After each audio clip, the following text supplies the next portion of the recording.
Amici bellini, per la prima volta possiamo fare un recap completissimo perché si sono esaurite le ultime 2 partite della 10ª giornata. Poi c'è la Coppa Italia che pure, anzi che forse ci dovrà interessare moltissimo per un parallelo evidente. Cominciamo.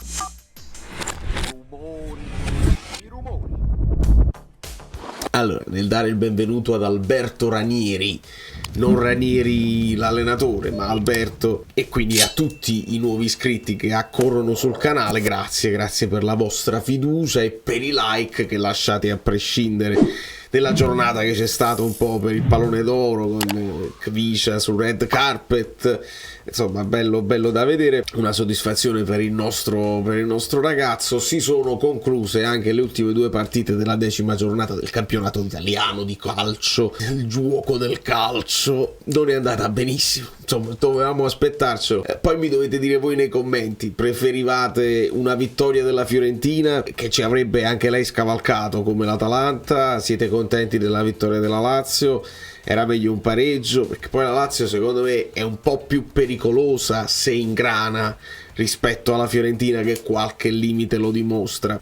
Ma tant'è, è andata così e noi vediamo un pochino quello che è successo, tenendo un occhio a quello che succederà in Coppa Italia, perché che potrebbe essere una di quelle stagioni dove se vuoi salvare capra e cavoli puoi portarti a casa un trofeo, che non è poco, per la storia del Napoli non è mai poco, quindi lo ricordiamo, no? Stagione di Ancelotti, arriva Gattuso, si fa quel che si può, ma alla fine porti un trofeo a casa, ci dobbiamo ragionare con calma. Quindi con un Ambrabam tattico andiamo a vedere un po' che è successo con le partite, partendo da Genoa-Salernitana, seconda partita per Inzaghi. Adesso ci interessa moltissimo la Salernitana perché ne dobbiamo affrontare noi.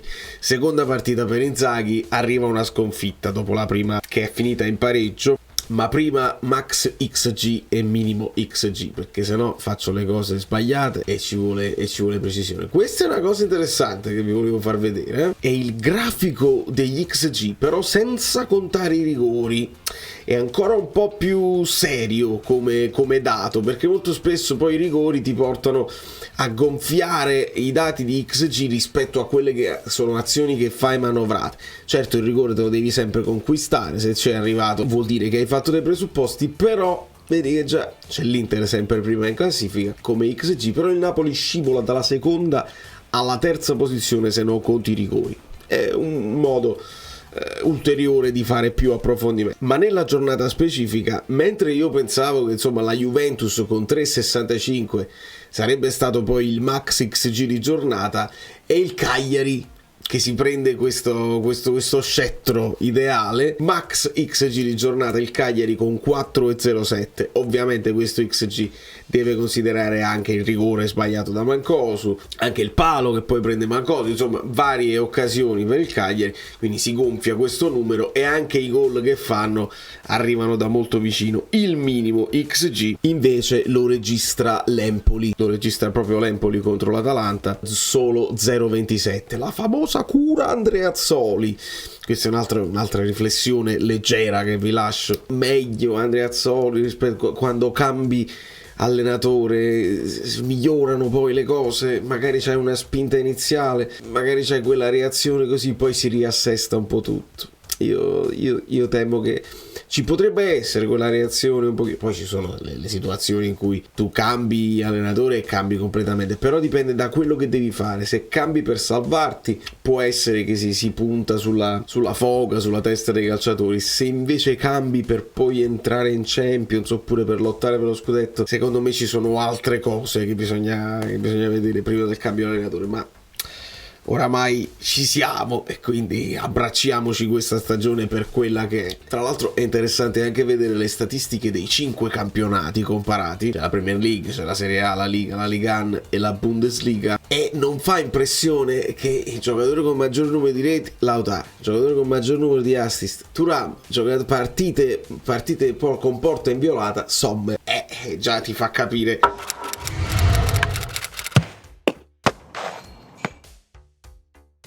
L'Inter che sta avendo una media punti di 2,5, che poi è la media punti che devi avere per vincere un campionato. Lo vedete, sta qui, è sesto, perché oggi si parlava di medie punti, no? È uscito questo dato della media punti di Garcia, che è perfettamente in linea con quello che è la sua carriera. Poi però andiamo a vedere anche le altre medie punti, perché magari questo è un errore che si è fatto a monte. Tu dici, hai preso un allenatore che non è mai andato oltre della sua carriera, anche con la Roma, anche con le altre squadre, alla media punti di 1,88, 1,80. In questo momento, per esempio, lo stesso De Zerbi c'ha 1,70 di media punti, ma quella è la Premier League, siamo d'accordo. Se vai a vedere Mazzarri, la sua media punti è 1,46, Tudor 1,70. Insomma, se il Napoli continua così, senza grandi picchi, senza fare i filotti, perché non riesce a fare i filotti, 2 partite e poi ne stecchi uno, se non riesce a fare i filotti, il Napoli in media, continuando questa media, dovrebbe arrivare tra i 65 e i 70 punti. Possono bastare per la Champions League? È molto difficile, dipende molto dalle altre, però questa è la media, mentre l'Inter, se continua così, arriva a 95 punti. Lo so che alla fine i numeri sono freddi, ma alla fine i numeri, se facevi un conteggio freddo dei numeri anche l'anno scorso, era evidente che il Napoli si avviava a stracciare un campionato.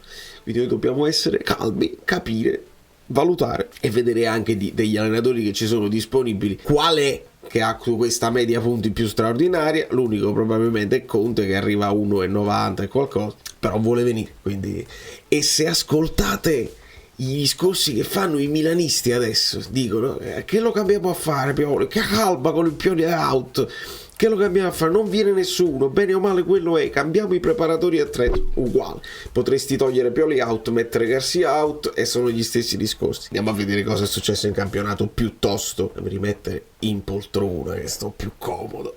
Genoa Salernitana, cerchiamo di andare veloci, perché poi è interessante vedere quello che è successo ieri con la Lazio, con la Fiorentina e con l'Atalanta, con il mio Scamacca, che non basta il mio Scamacca per farmi vincere il fantacalcio. Niente, sta andando veramente malissimo. Questa giornata in particolare è stata caratterizzata da molte occasioni clamorosissime, proprio da vicinissimo alla porta, alcuni salvataggi miracolosi dei portieri, alcuni palloni proprio ciccati e mancati, e in questa partita c'è un'occasione per Diano, il finalissimo, che grida ancora vendetta. Segnaliamo sempre il solito Ochoa, che qualche parata bellissima la fa, 2 pali per il Genoa. E poi, se io vi dico che Raspadori ha una facilità di calcio straordinaria, di Gudmundsson io vi dico che ha una capacità di dribbling che è fuori dall'ordinario. È veramente sembra che dribbla così come gli altri giocatori corrono tranquillamente palla al piede. C'è una capacità, e anche nella finalizzazione sta diventando veramente impressionante. Quindi il Genoa di cortomuso, come molte partite sono finite di cortomuso, porta a casa i 3 punti, e ci fanno sapere da Salerno che Inzaghi, che oggi affronterà la Sampdoria nel tabellone della Coppa Italia, poi prevede un'eventuale, probabilmente sicura, una sfida con la Juventus, perché noi dobbiamo guardare Torino-Frosinone giovedì per quanto riguarda la Coppa Italia, mentre la Juve deve guardare Salernitana-Sampdoria, e noi ci troviamo un'altra volta, sta capitando spesso, quindi non ci possiamo neanche lamentare di questo. Se arriva Mazzarri poi ci lamentiamo, ma non ci possiamo neanche lamentare, perché abbiamo ancora una volta un giorno in più di riposo, perché dobbiamo affrontare la Salernitana sabato. Benissimo, la Salernitana gioca oggi e quindi ha un giorno in meno di riposo, 2 giorni in meno di riposo. Dai, non ci sono proprio scuse,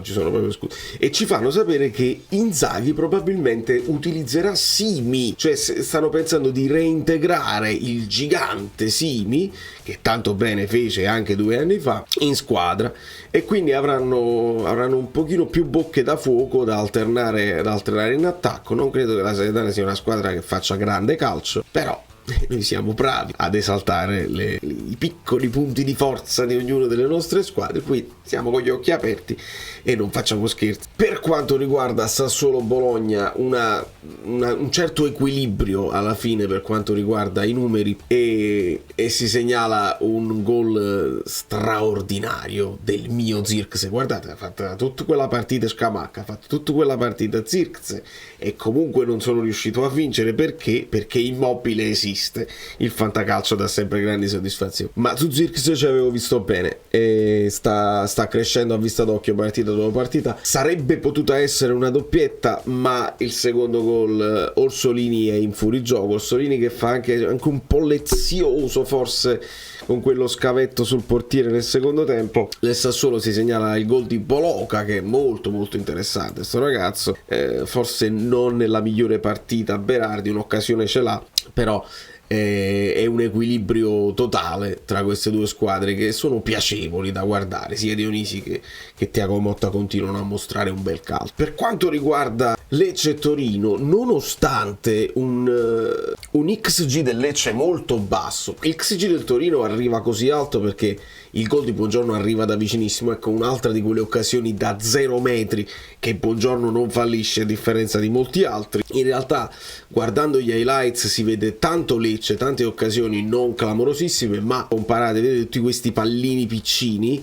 parate di Milinkovic-Savic, e più Lecce che Torino. Poi il Torino il gol lo fa nel finalissimo del primo tempo, e poi mantengono la situazione sotto controllo. Non tanto da dire onestamente su questa partita, solo questa discrepanza. A me è sembrato un pochino più pericoloso Lecce nel primo tempo, ma alla fine creano pochi presupposti a livello di numero. In Juventus Verona, al di là dei gattini e dei pantaloni di pelle che vediamo sopra, succede veramente di tutto. Ora, nel segnalare le due cose più brutte che balzano agli occhi e che sono girate sui social, cioè il pugno di Gatti che sbraccia sempre in maniera violenta anche a palla lontana, quindi la chiamiamo proprio scorrettezza, è proprio violenza di gioco. Non è che stai cercando di contendere il pallone e ti scappa il calcio sulla caviglia e tu dici ma io volevo prendere il pallone, proprio con le mani, proprio i pugni così, quindi male. Allo stesso modo anche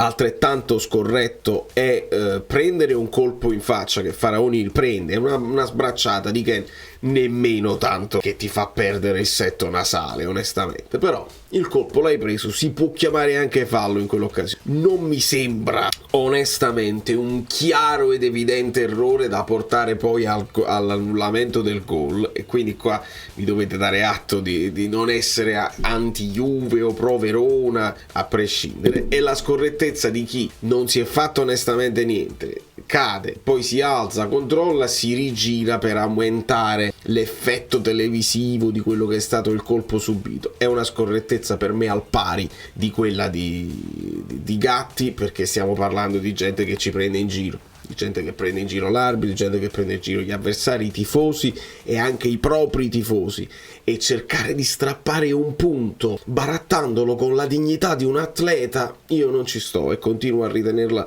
una cosa scandalosa. E ci sono altre immagini, tantissime immagini di giocatori del Verona che svengono vicino al portiere e vicino all'arbitro, e poi si rendono conto che stanno troppo vicino all'arbitro e si devono rialzare subito, quindi sempre il tentativo di ingannare, poi ti rendi conto è meglio che mi alzo e vado a giocare a pallone.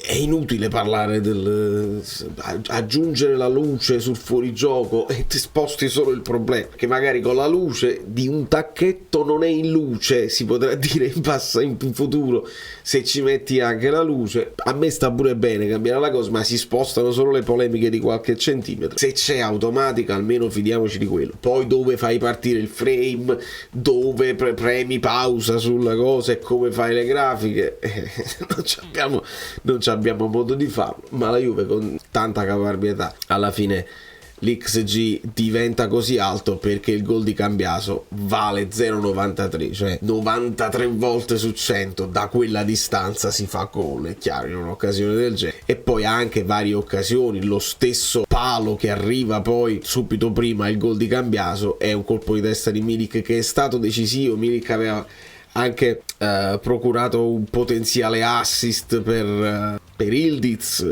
che vediamo qui nello screenshot. Insomma, meglio Milik che Vlahovic delle volte, e probabilmente parliamo della migliore Juventus stagionale, secondo me si può dire. Poi è chiaro, l'avversario è quello che è, ma ricordiamo che con le piccole che si fanno i campionati, non con gli scontri diretti. Di Cagliari Frosinone si è detto ovviamente di tutto. Mi piace anche ripetermi su certi argomenti. Per esempio, sono un po' di settimane che vi sto dicendo che Sule è veramente un profilo interessante e lo conferma partita dopo partita. Doppietta per lui, poi i due pali di Mancosu sono clamorosi, di conseguenza nel secondo tempo il Frosinone riesce addirittura ad andare sullo 0-3 e là che sì, poi arrivano dei gol bellissimi, perché il gol di Brescianini è un colpo da biliardo dopo un paio anche di doppi passi così, quindi la partita sembra finita e secondo me lì il Frosinone stacca un po' la spina. Arriva il gol di Oristanio,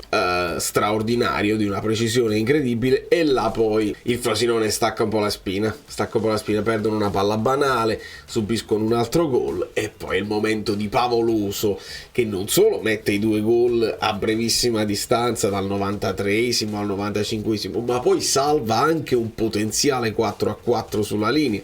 Quindi era proprio la partita sua e secondo me sta partita i tifosi del Cagliari se la ricorderanno per tanto tempo. Monza Udinese, io ve lo dico prima, sì, Palladino il mio preferito per il futuro, va benissimo, Colpani se lo puoi prendere lo dovresti prendere, ma io vi dico un'altra cosa: Vignato, il post Kvara, lo devi comprare adesso, è un po' piccolino, mi rendo conto, non ha la stazza del top player del futuro, è un po' piccolino, potremmo ritornare alla questione dei piccolini che non piacciono a tutti e nel calcio moderno hanno un po' di difficoltà, però il ragazzo è un 2004 che è difficile da fermare, ha una facilità anche lui di dribbling e di tiro impressionante per la sua età e secondo me se lo vuoi pigliare lo devi pigliare adesso, se non mi sbaglio è in scadenza 2025, di conseguenza questo è l'anno in cui lo puoi prendere. Se aspetti la scadenza finale, se lui poi non rinnova con il Monza, arrivano le squadre troppo forti che possono spingere sull'ingaggio e sulle commissioni, lo dovresti aver già preso.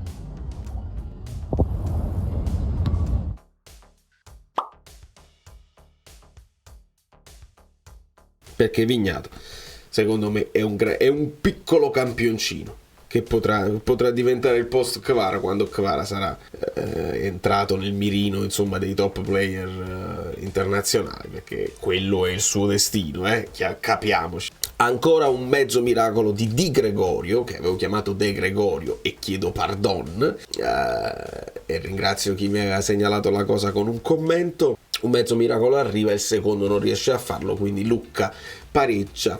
Ancora una volta più XG da parte dell'Udinese, più occasioni anche con il cambio allenatore, però non segnano quanto dovrebbero e quanto potrebbero, e la classifica langue. Inter-Roma è anche lei cortomuso. L'Inter crea, attenzione, l'Inter crea tanto, l'Inter parte con una traversa pazzesca che sta ancora tremando su un tiro di Çalhanoğlu da fuori aria, un tiro bellissimo, ecco. Quando parliamo della capacità di tiro, uno come Çalhanoğlu è bello da vedere anche solo quando prende la rincorsa, onestamente. E se poteva essere la partita del confronto tra il vecchio e il nuovo, tra Lukaku e Thuram ha la meglio, perché Lukaku tocca pochissimi palloni e quando li tocca era divertente ascoltare la reazione di tutto lo stadio con i fischietti. Appena la palla era in zona Lukaku, fischi assordanti. E segnaliamo che la Roma non è riuscita, questo penso sia uno dei, non lo so se è un record, ma arrivare al 63esimo con 0.00 di XG vuol dire che non sei riuscito nemmeno a fare un tiro che poi ti hanno ribattuto, nemmeno un tiro velleitario o un tiro che ti hanno ribattuto subito sulle gambe, no, non sono riusciti ad affacciarsi da Sommer neanche per sbaglio. Poi cosa succede? Succede che arriva la parata del portiere che ti salva il risultato, che riceve un tiro in porta, deve fare uno intervento e lo fa, e Sommer fa una parata molto molto importante su Cristante e lì stavamo ancora sullo 0-0, la Roma non aveva fatto nulla e con un tiro avrebbe potuto portarsi in vantaggio, mentre Sommer fa proprio l'intervento che deve fare il portiere della grande squadra che si sta comportando così, e poi l'Inter continua a macinare il suo gioco finché non arriva la classica azione dall'Inter, sventagli sulle fasce dove sei più forte, la mette a terra Di Marco alla grande, cross a mezza altezza, arriva Thuram e buca Rui Patricio. Di conseguenza la sfida con Lukaku la vince Thuram. L'Inter legittima ancora poi con un'altra traversa presa da Carlos Augusto. Insomma, stanno dimostrando tra difesa, centrocampo, attacco e panchina di essere molto completi, molto mentalizzati, e anche le partite che sembrano un po' maledette, dice questa non vuole proprio entrare la partita, invece ci arrivano all'80° senza problemi. L'Atalanta fa un sol boccone dell'Empoli, ma questa è Empoli-Scamacca 0-3, perché io mentre scrivevo, a parte probabilmente il gol di Scamacca, il primo gol merita 2 screenshot, almeno 2 inquadrature, perché è geniale, perché da lì tu magari provi a incrociare oppure provi ad alzare il pallone, sei con il destro, puoi fare la tua giravolta e cerchi di metterla anche sul primo paro però alta, e invece lì la genialità di capire di avere la possibilità di fare questo colpo di tacco che finisce tra le gambe del portiere che sta uscendo alla disperata. È un gol di una bellezza rara che poi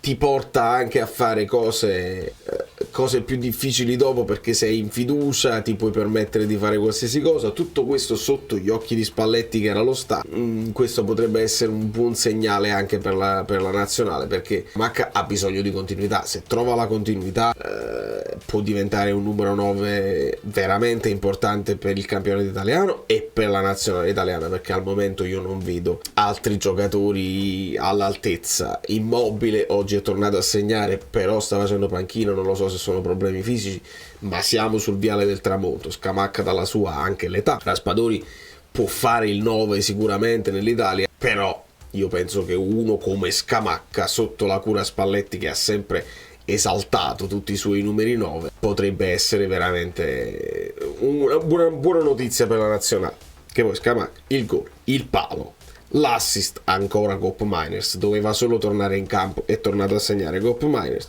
un altro gol e prende pure una traversa. Cosa dire di più di questo di Gianluca, che grande partita, grande acquisto del mio fantacalcio, ma non basta. E poi Lazio-Fiorentina, vedete che a livello di numeri la Lazio merita di più e ha meritato la vittoria, però nella Fiorentina, dove segnaliamo un Parisi terzino destro, che è una particolarità perché di solito si è sempre detto, io non l'ho mai capito questa cosa nel profondo, si è sempre detto il terzino destro lo puoi adattare a sinistra, mentre il terzino sinistro non lo puoi adattare a destra. Ma perché? Se poi alla fine non ci sono degli squilibri dove tu proprio non puoi scendere nemmeno dal letto con l'altro piede, e si può adattare anche dall'altra parte, così come gioca un pochino come Zuniga, ve lo ricordate? Tutto col destro anche sulla sinistra, e si può adattare. Sempre per la serie dei gol mangiati a sotto porta, segnaliamo un altro di Luis Alberto. Poi fa un bellissimo gol Beltran, che è la punta che la Fiorentina sta cercando di inserire bene negli schemi di Italiano. Fa un bellissimo gol, però purtroppo se la aggiusta con la mano e viene annullato. Poi subito dopo arriva il palo di testa proprio di Beltran, e poi segnaliamo un forcing un pochino più convinto da parte della Lazio, che porta anche a 2 parate importanti di Terracciano, di occasioni, vedete che sono vicini. Questa è quella di Luis Alberto che vi dicevo, e occasioni da vicino. Dopodiché c'è la manina morta di Milenkovic, che continua a fare, come vi dicevo della questione che i difensori fanno fallo e mandano anche a quel paese gli avversari che stanno a terra, e anche in questo caso la prendi con la mano e poi mandi anche a quel paese e dice non protestare che non è successo proprio niente, e invece è successo. Telecamere in 4K, le telecamere in 4K, non mandate a fare in culo le persone, si vede, poi sono bugie. Facciamo le multe per le bugie e vediamo. È buono, lo consiglio proprio alla Lega, alla federazione. Si fanno soldi, invece di farvi i soldi sui tifosi, no? Che fanno cori discriminatori eccetera eccetera, vi fate i soldi là, quindi vi conviene che i tifosi continuino a farlo imperterriti, perché vi fate i soldi sulle società. Cominciate a multare i giocatori quando mentono. Quando i giocatori mentono per la goal e dici ma non l'ho toccato, e poi si vede, c'è la prova fotografica, video che l'hai toccato e come, multa, 1.000 euro per la bugia, 5.000 per la simulazione, hai fatto finta di esserti fatto male, 10.000, perché poi uno si spaventa. Io la mamma di un giocatore che si trotola a terra e che guarda e dice: Maronna, mi si è struppiato figlio. Ma no, cara signora, sta facendo finta, non vi preoccupate. E quindi un immobile che entra dalla panchina è una sentenza sempre dal dischetto. Buttatevi un pochino anche alla sinistra di Immobile, perché le tira molto più spesso di là. Niente, vogliono sempre pensare che la faccia dall'altra parte, ed è anche la sentenza non solo per la Lazio ma anche per il mio fantacalcio, perché quello si aspettava per perdere la partita. Di conseguenza, signori, la classifica parla chiaro. L'unico dato in cui il Napoli è primissimo è questo dato qua: i passaggi completati all'interno di un'estimata, come si dice, estimate, insomma, di una prevista da 20 yard dalla porta, esclusi i cross. In questo dato noi siamo i migliori. Perché? Perché abbiamo comunque, nonostante Garcia ha spaccato il giocattolo, hai rovinato il gioco di Spalletti, comunque i passaggi e il possesso palla e anche il numero di tiri è sempre a nostro appannaggio. Siamo sempre una squadra che cerca di dominare l'avversario e di fare il suo gioco. Su questo siamo primi, ma non siamo primi per XG. L'Inter è superiore a noi. Gli XG, vedete, noi siamo secondi, ma gli XG senza penalty diventiamo terzi anche dietro alla Juventus. Gol fatti 22 dietro all'Inter, ma ne abbiamo subiti troppo, perché finiamo qui dietro al Milan con 12 gol subiti. È quello che veramente deve fare il Napoli, e deve indovinare un trittico almeno di 3 partite. Ora ci sarà Salernitana, c'è l'Union Berlino di mezzo e poi c'è Napoli-Empoli. Queste devono essere già 3 vittorie, ma devono diventare 4 se vuoi fare veramente un campionato dove il quarto posto non sta in affanno. E la quarta partita è una terribile, perché è terribile, Atalanta-Napoli, il 25 novembre, nel perfetto momento del mio compleanno, e starò pure in Italia a salutarvi tutti. Di conseguenza è lì che il Napoli mi deve fare un bel regalo. La Società Calcio Napoli mi deve invitare a Castelvolturno, devo fare le domande a Simeone. Nei miei sogni più totali questo è il mio regalo di compleanno, ma questo non avverrà perché sono troppo critico con la società e quindi non mi inviteranno mai. Però il Napoli può se vuole dimostrare con l'Atalanta, un po' come hai fatto anche l'anno scorso, il momento dell'orgoglio, della forza, se vinci con la Salernitana, vinci con l'Unione Berlino e vinci con l'Empoli, potresti guadagnare un pochino più di quella confidenza per affrontare l'Atalanta in un certo modo. Il Napoli ha quest'unica possibilità: fare questo filotto. Se non fa questo filotto, sappiamo che campionato andiamo a vedere. E ci salutiamo ribadendo quello che era il concetto che vi avevo espresso nel video di ieri, che il Napoli è Politano e Politano è il Napoli e viceversa, perché siamo questa squadra qua, non dobbiamo essere troppo convinti, siamo più forti di tutti per distacco quando vai la Juventus.